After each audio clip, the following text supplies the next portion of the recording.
أعوذ بالله من الشيطان الرجيم بسم الله الرحمن الرحيم شروع اللہ کے نام سے جو بڑا مہربان نہایت رحم والا ہے۔ جو چیز آسمانوں میں ہے اور جو چیز زمین میں ہے سب خدا کی تسبیح کرتی ہے، اسی کی سچی بادشاہی ہے اور اسی کی تعریف لامتناہی ہے اور وہ ہر چیز پر قادر ہے۔ وہی تو ہے جس نے تم کو پیدا کیا، پھر کوئی تم میں کافر ہے اور کوئی مومن، اور جو کچھ تم کرتے ہو خدا اس کو دیکھتا ہے۔ اسی نے آسمانوں اور زمین کو مبنی بر حکمت پیدا کیا، اور اسی نے تمہاری صورتیں بنائیں اور صورتیں بھی پاکیزہ بنائیں، اور اسی کی طرف تمہیں لوٹ کر جانا ہے۔ جو کچھ آسمانوں اور زمین میں ہے وہ سب جانتا ہے، اور جو کچھ تم چھپا کر کرتے ہو اور جو کھلم کھلا کرتے ہو اس سے بھی آگاہ ہے، اور خدا دل کے بھیدوں سے واقف ہے۔ کیا تم کو ان لوگوں کے حال کی خبر نہیں پہنچی جو پہلے کافر ہوئے تھے؟ تو انہوں نے اپنے کاموں کی سزا کا مزہ چکھ لیا، اور ابھی دکھ دینے والا عذاب اور ہونا ہے۔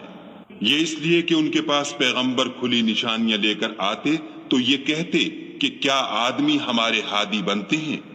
تو انہوں نے ان کو نہ مانا اور منہ پھیر لیا، اور خدا نے بھی بے پرواہی کی، اور خدا بے پرواہ اور سزاوار حمد و ثنا ہے۔ جو لوگ کافر ہیں ان کا اعتقاد ہے کہ وہ دوبارہ ہرگز نہیں اٹھائے جائیں گے۔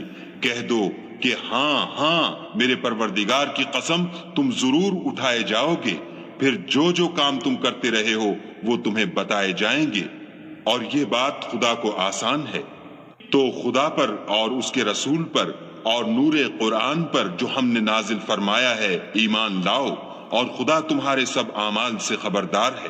جس دن وہ تم کو اکٹھا ہونے یعنی قیامت کے دن اکٹھا کرے گا وہ نقصان اٹھانے کا دن ہے، اور جو شخص خدا پر ایمان لائے اور نیک عمل کرے وہ اس سے اس کی برائیاں دور کر دے گا، اور باغ بہشت میں جن کے نیچے نہریں بہ رہی ہیں داخل کرے گا، ہمیشہ ان میں رہیں گے۔ یہ بڑی کامیابی ہے۔ اور جنہوں نے کفر کیا اور ہماری آیتوں کو جھٹلایا وہی اہل دوزخ ہیں، ہمیشہ اس میں رہیں گے، اور وہ بری جگہ ہے۔ کوئی مصیبت نازل نہیں ہوتی مگر خدا کے حکم سے، اور جو شخص خدا پر ایمان لاتا ہے وہ اس کے دل کو ہدایت دیتا ہے، اور خدا ہر چیز سے باخبر ہے۔ اور خدا کی اطاعت کرو اور اس کے رسول کی اطاعت کرو۔ اگر تم منہ پھیر لوگے تو ہمارے پیغمبر کے ذمے تو صرف پیغام کا کھول کھول کر پہنچا دینا ہے۔ خدا جو معبود برحق ہے اس کے سوا کوئی عبادت کے لائق نہیں، تو مومنوں کو چاہیے کہ خدا ہی پر بھروسہ رکھیں۔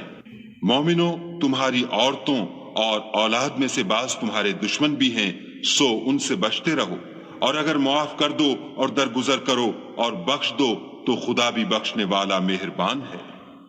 تمہارا مال اور تمہاری اولاد تو آزمائش ہے، اور خدا کے ہاں بڑا اجر ہے۔ سو جہاں تک ہو سکے خدا سے ڈرو، اور اس کے احکام کو سنو، اور اس کے فرما بردار رہو، اور اس کی راہ میں خرچ کرو، یہ تمہارے حق میں بہتر ہے۔ اور جو شخص طبیعت کے بخل سے بچا دیا گیا تو ایسے ہی لوگ راہ پانے والے ہیں۔